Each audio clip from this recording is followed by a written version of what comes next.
Welcome to the Spiritual Bar, where your soul drinks up what it needs. Today, we're going to work on something a little bit different. The bar's starting to get crowded. We have more people in here, so let's do a question and answer segment today.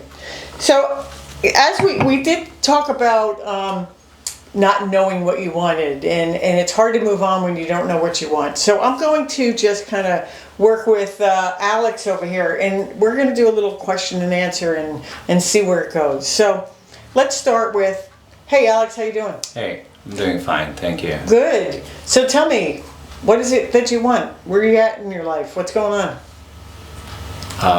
I'm in a mid-age crisis. So I'm 40 years old, and I think I haven't done much in my life. I have a family, I have kids.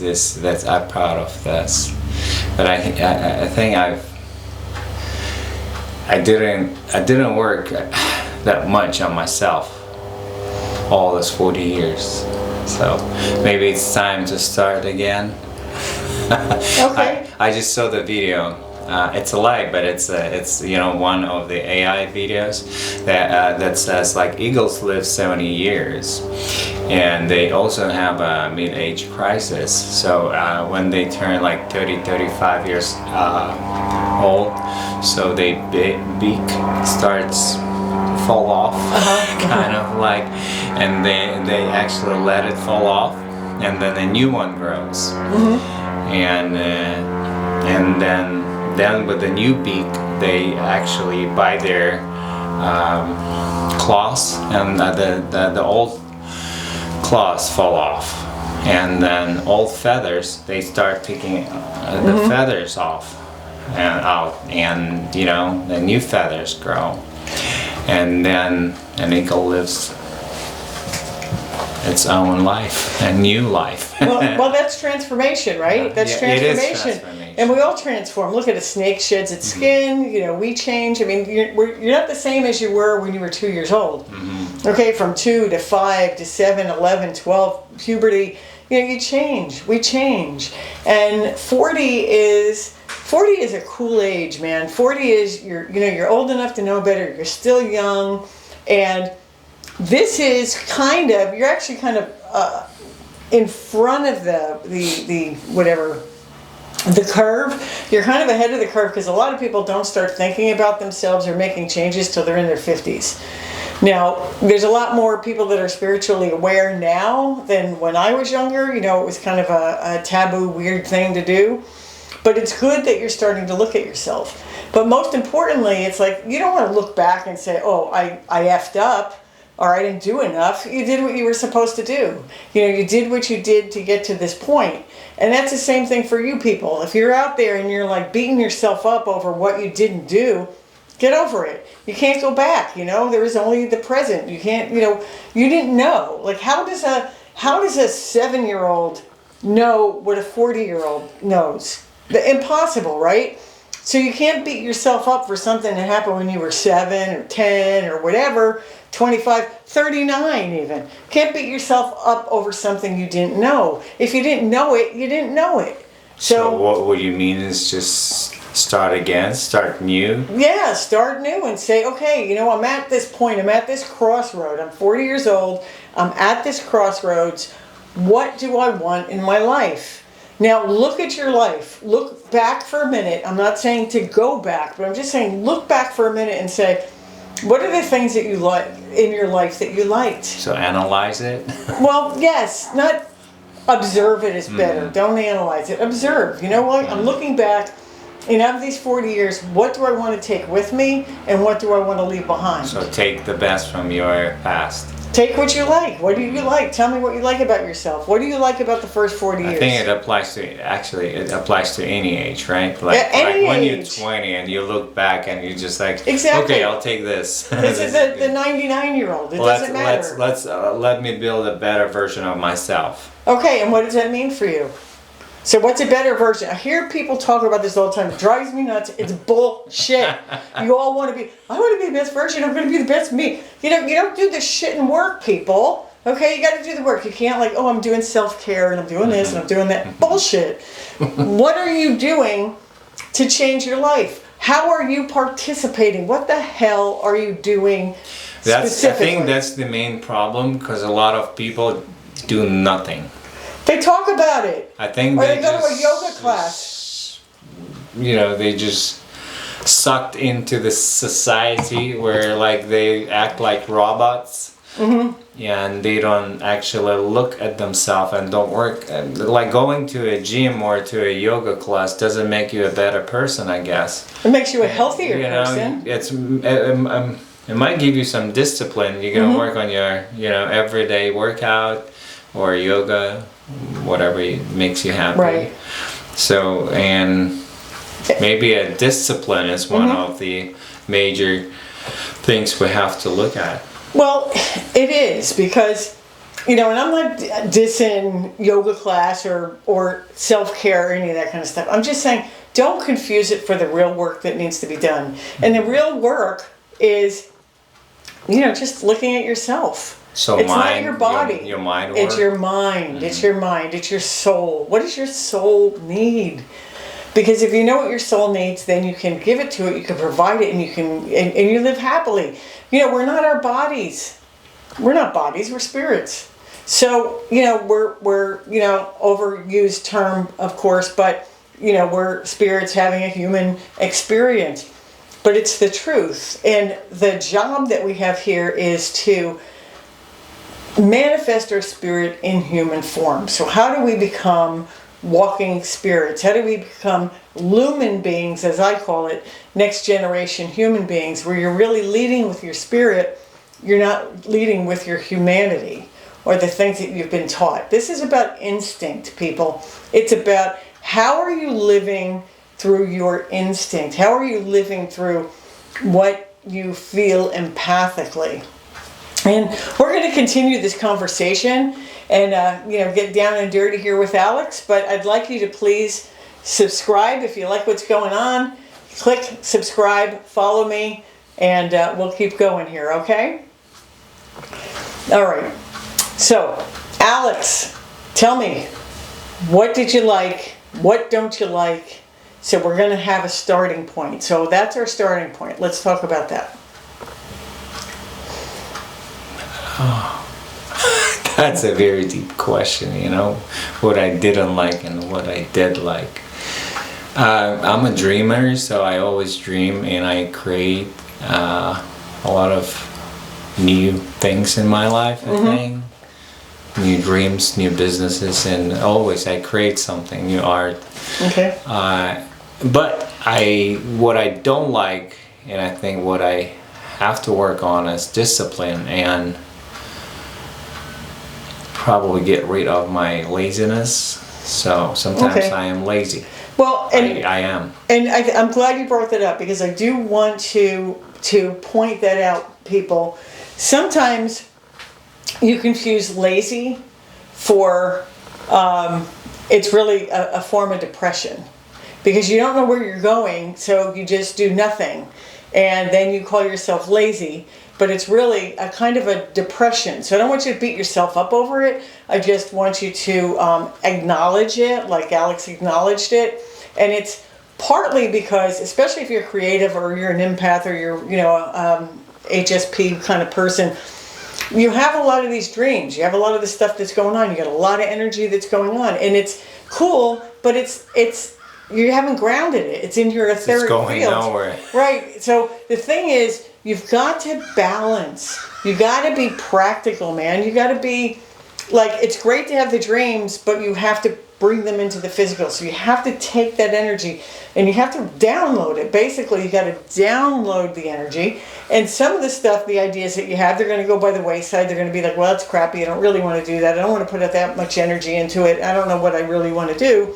But the other stuff, you're going to ground it. And as you ground it, it becomes physical. You have to manifest it. You can't manifest it if you can't, if it's up here, it's not doing you any good. You have to take it out of the ethers and you have to put it into physical reality. So that's one thing where I would say with you, just stop for a minute and take some time to ground yourself. Grounding yourself, you're going to realize what a big difference that is. And you may feel grounded. A lot of people say, well, I'm grounded, I do this and I do that. You're not grounded enough. You got to, like I say, start with 2 minutes a day. 2 minutes a day, sit down, ask yourself, what is it that I want? What is it that I want? What is it that I need? And take your family, your friends, all that kind of stuff out of the equation. They do not belong there. They have nothing to do with you in this sense. And this is personal. So personally, what do you need? What do you want? And the more you ask yourself that question, the more clear it becomes, because you're grounding that energy. You're pulling it in. You're making it come into your physical so that you have something tangible that you can work with. So that's where we start with you. 2 minutes a day. That's very interesting. Okay, so yeah, get grounded. You got to ground. So, you got to be. You get can't, your dreams grounded. Yeah, I mean, what good is a dream if it's not manifested? It's a dream. It doesn't do you any good. It's like going to sleep at But night. what if a person doesn't have a dream or doesn't want to do anything? Or maybe a person is just not sharing. Because I read a comment yesterday. So a lady left, a post.